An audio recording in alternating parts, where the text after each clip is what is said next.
नमस्कार, स्वागत आहे तुमचे आणखीन एका नवीन आणि छानशा व्हिडिओमध्ये। तर आज आहे हरितालिका आणि तुम्हा सर्वांना माझ्याकडून हरितालिकेच्या खूप खूप शुभेच्छा। तर आताच मी तयारी वगैरे सर्व करून घेतली आहे, माझं देखील आवरून घेतलेलं आहे आणि इकडे वाळू स्वच्छ अशी धुवून घेतली आणि यामध्ये पार्वती मातेचा जो शृंगार असतो ते देखील इकडे मांडून घेतलेला आहे। तर आता रांगोळी वगैरे करून छान अशी पूजा करायची आहे, महादेवाची पिंड वगैरे काढायची आहे। आणि आजचा जो पूजेचा मुहूर्त होता तो होता 6:02-3 मिनिटानंतर। तर 8:33 पर्यंत मुहूर्त होता, त्यामुळे इकडे चालले आहे आमची गडबड। तर पूजा वगैरे मांडून घेतो। तर बघा मी पूजा कशी करते काय, तर व्हिडिओ नक्की कंटिन्यू करा। तर हरितालिकेची पूजा मांडण्याच्या अगोदर सगळ्यात अगोदर इथं स्वच्छ असं फरशी वगैरे छान अशी पुसून घेतली होती, पाट देखील छान असे पुसून घेतले होते। वरती चौरंगावरती मी छान अशी देवीचे जे शृंगार साहित्य असतं ते देखील मांडून घेतलेले होते आणि इकडे स्वच्छ पाण्याने जी वाळू असते आपली ती वाळू धुवून घेतली आणि त्यानंतर महादेवाची पिंड तेथे म्हणजे काढली, मी स्थापन केली आणि शेजारीच पार्वती मातेची देखील एक छोटीशी मूर्ती तेथे काढली।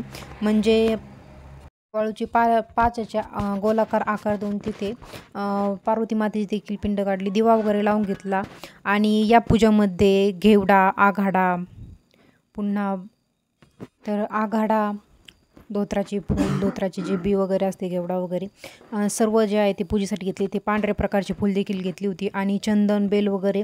तर अशा प्रकारे मी इथे पूजा वगैरे केली। मी यामध्येच तुम्हाला एक छान आणि छोटीशी एक हरितालिकेची कथा सांगणार आहे। व्हिडिओला आपल्या नक्की शेवटपर्यंत कंटिन्यू राहा। तर हरितालिकेची पूजा कोणी व कशी करावी? भाद्रपद महिन्यातील शुक्ल पक्षातील तृतीयेला हरितालिकेचा उपवास केला जातो। या दिवशी स्त्रिया आपल्या पतीच्या दीर्घायुष्यासाठी उपवास करतात। भगवान शिव आणि पार्वतीची पूजा करतात। या दिवशी कथा वाचली जाते। हरितालिकेला माता पार्वती आणि भगवान शिव यांची पूजा केली जाते। भाद्रपद महिन्यातील तृतीयेला हरितालिकेचे व्रत करण्यात येते। तर या वर्षी आपल्या 6 तारखेला हरितालिका तृतीया आली आहे।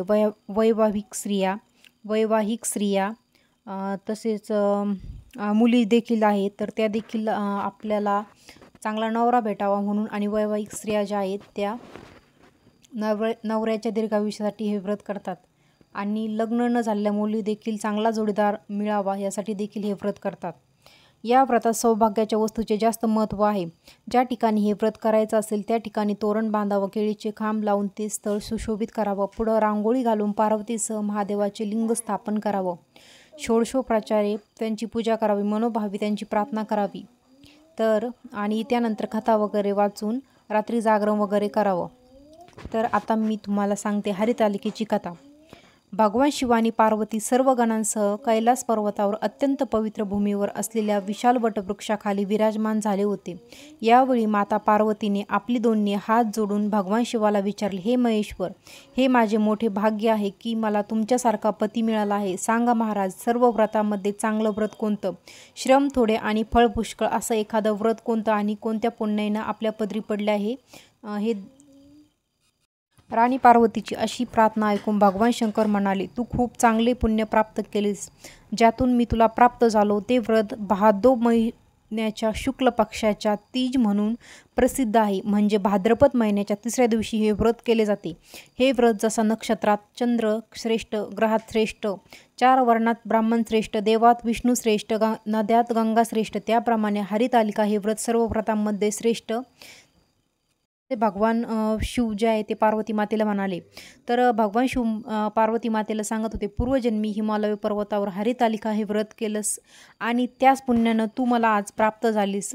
तू लहानपणापासूनच मी तुला प्राप्त व्हावे म्हणून मोठं तप केलं। 64 वर्षे तर झाडाची पिकलेली पाने खाल्ली, थंडी, पाऊस, ऊन या तिन्ही ऋतूत हे तप केले, दुःख सहन केलेस। हे तुझे श्रम पाहून तुझ्या वडिलांना फार दुःख आणि अशी कन्या कोणास द्यावी अशी त्यांना चिंता पडली। इतक्यात तिथं नारद मुनी आले।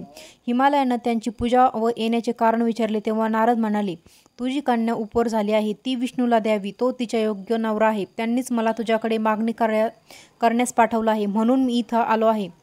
हिमालय राजा म्हणाला, महाराज, हे माझे सौभाग्य आहे की माझी कन्या भगवान विष्णूंनी स्वीकारावी आणि मी नक्कीच माझी कन्या त्यांना देईल। असे आश्वासन दिल्यावर नारदजी वैकुंठाला गेले। हे ऐकून तुला खूप वाईट वाटले आणि तू तुझ्या मैत्रिणीकडे गेलीस आणि तुझा शोक पाहून ती म्हणाली, देवी, मी तुला अशा गुहेत तपश्चर्यासाठी घेऊन जाईन जिथे महाराज हिमालयही सापडणार नाही. असे बोलून उमा तिच्या मैत्रिणीसह हिमालयाच्या खोल गुहात अंतर्धान पावली. महाराज हिमालय घाबरले आणि पार्वतीला शोधत ते विलाप करू लागले. तू तुझ्या मैत्रिणीसोबत त्या गुहेत अन्न पाण्याशिवाय माझे व्रत सुरू केलेस. नदीच्या वाळूने शिवलिंग बनवले आणि विविध फुलांनी त्यांची पूजा केली. तो दिवस भाद्रपद महिन्यातील शुक्ल पक्षातील तृतीया तिथी हस्त नक्षत्र होता. तुझ्या उपासनेमुळे माझे सिंहासन हलले आणि मी तुझ्यासमोर आलो. तुला दर्शन दिलं, तुझी इच्छा विचारू लागलो.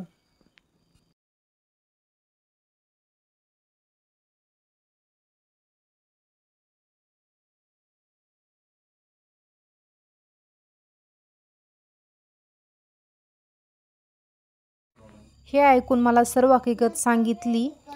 तुम्ही माझे पती व्हावं याशिवाय दुसरी इच्छा नाही असेही सांगितले. ती गोष्ट मी मान्य केली व गुप्त झालो. त्यानंतर वाळूच्या मूर्तीचे तू नदीत विसर्जन केले. तिथे नदीच्या काठावर तुमचे नगरवासी महाराज हिमालयासोबत